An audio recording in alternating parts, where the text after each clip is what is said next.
కృష్ణా జిల్లా కేసరపల్లిలో హైందవ శంకరరావు సభ కొనసాగుతోంది. విశ్వ హిందూ పరిషత్ ఆధ్వర్యంలో నిర్వహిస్తున్న ఈ సభకు రాష్ట్ర నలుమూలాల నుండి హిందువులు భారీ ఎత్తున తరలివచ్చారు. ప్రస్తుతం చిన్న జీఎస్ స్వామి మాట్లాడుతున్నారు. ఇప్పుడు లైవ్ చూద్దాం.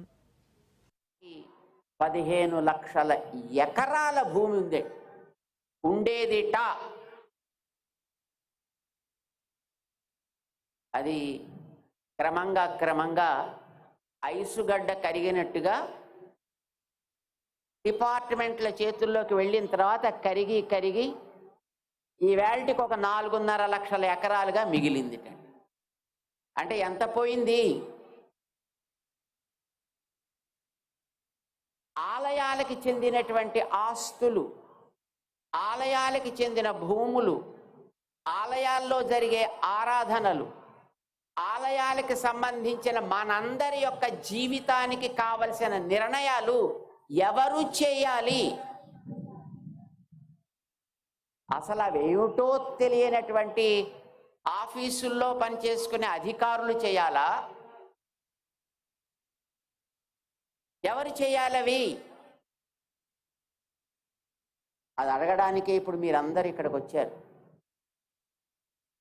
అది ఎవరిని అడగాలో మీ అందరికీ తెలియాలనే మన విశ్వ హిందూ పరిషత్ ఇక్కడ ఇంతమందిని సమావేశపరిచి ఇంతమంది పెద్దలని ఇక్కడికి తీసుకొచ్చి మీ అందరి ముందర ఇక్కడ కూర్చోపెట్టింది. మన రాష్ట్రంలో అన్ని మూలల నుంచి మిమ్మల్ని అందరినీ ఇక్కడికి తీసుకొచ్చిన కారణం ఎవరిని మనం అడగాలి, దాన్ని ఎవరి ద్వారా నడపాలి అనేది మీకు తెలియచేయడం కోసం. ఆలయాల్లో పూజ జరగాలంటే 5 నిమిషాలు చేయండి, అరగంట చెయ్యండి అని ఎవరు చెప్పాలి? ఒక ఆఫీసర్ చెప్పాలా? ఒక ధర్మాధికారి చెప్పాలా? ఎవరు చెప్పాలి? కట్టుకున్న ఆలయాలు మీరు కట్టుకున్నారు. ఈవేళ మన ఆలయాల్లో, మన కాలనీస్లో, మన ఉండే ఊళ్ళల్లో చిన్న చిన్న ఆలయాల్ని మనం కట్టుకుంటున్నాం. మీరందరూ కట్టుకుంటున్నారు. ఒక్కొక్కరు కొద్ది తాము సంపాదించే సంపాదనలో అక్కడక్కడ పెట్టి ఆలయాల్ని మీరందరూ కట్టుకున్నారు. కట్టుకున్న మీకు దాన్ని నడపడం చేత కదా? చేతన అవును, మేం కట్టుకున్న ఆలయాన్ని మేము బాగా నడపగలము. ఎంతమంది అనుకుంటున్నారు? మీరు అందరికీ వచ్చు. కట్టిన ఆలయాన్ని మీరు ప్రతిష్ఠ చేశారా? ఎవరైనా పెద్దలని పిలిపించి చేయించారా?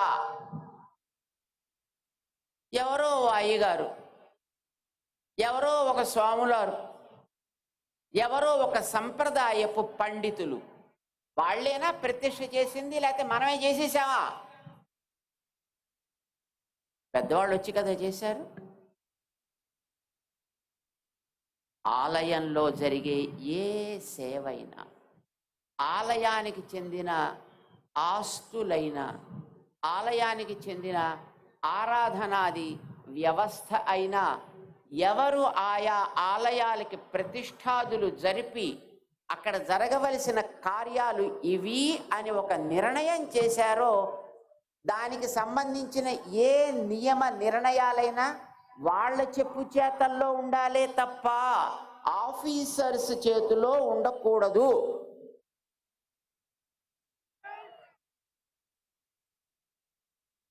ఆఫీసర్స్ ఉంటామంటే మాకు అభ్యంతరం లేదు, కానీ ఆ ప్రతిష్ఠాదులు చేసినటువంటి పెద్దలు ఎవరున్నారో వాళ్ళ ఆదేశానికి విరుద్ధం కాని రీతిలో వాళ్ళు వాటిని నిర్వహించగలిగేట్టుగా అయితే వాళ్ళు ఉండాలి.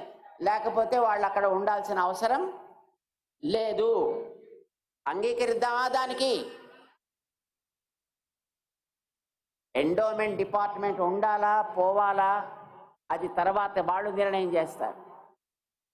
కానీ ఇప్పుడు మనం కోరేది ఒకటే, ఏ ఆలయమైనా, అది చిన్న ఆలయమైనా, తిరుపతి లాంటి పెద్ద ఆలయమైనా, సింహాచలం లాంటి ఆలయమైనా, దుర్గా అమ్మవారి ఆలయం లాంటిదైనా, వేములవాడ లాంటి ఆలయమైనా, ఏ ఆలయమైనా కానివ్వండి, ఆ ఆలయపు విధానం, ఆలయపు సంప్రదాయం, ఆలయపు పద్ధతి అక్కడ ఆచారం, అక్కడ కట్టుబాట్లు వాళ్ళు చెబితే మనం అందరం వాటిని పాటిస్తున్నాం.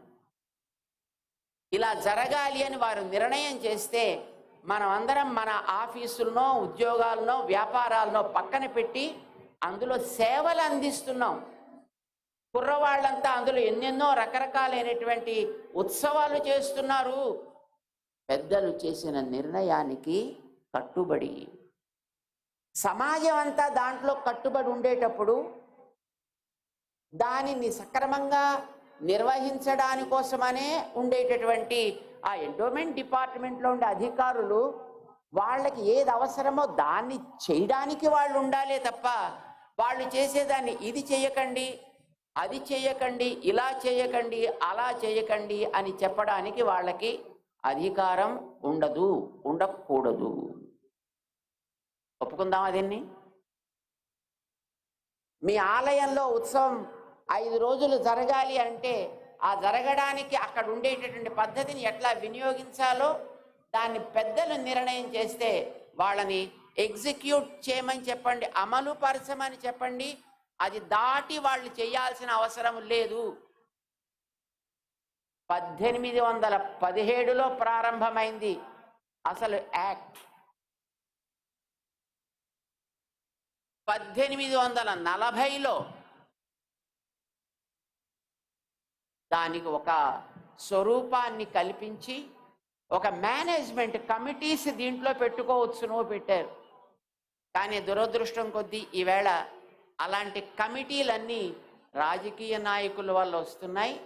ఆఫీసర్లంతా బ్యూరోక్రటిక్ సిస్టంలో వస్తున్నారు. మొత్తానికి వీళ్ళు వాళ్ళు కలిపి దొందుకి దొందు అన్నట్టుగా ఆలయపు ఆస్తులని, ఆలయపు ఆచారాలని కూడా పాడు చేస్తున్నారు. ఆస్తులన్నీ పోతున్నాయి. ఇందాక మన వారు లెక్కలు చెప్పారు. అక్కడ ఆధీనంలోకి మీరు తీసుకున్నప్పుడు ఇంత ఉండేది, ఇప్పటికి ఇంత అయింది, ఏం చేస్తున్నట్టు మీరు అని అడిగారు ఇందాక. అది వాస్తవం. మనం ఒక్క మాట జ్ఞాపకం పెట్టుకుని ఇక్కడి నుంచి ఇంటికి వెడదాం. మన ఆలయాలు, అది చిన్న గ్రామంలో చెట్టు కింద ఉండేటటువంటి ఓ అమ్మవారి సన్నిధి అయినా,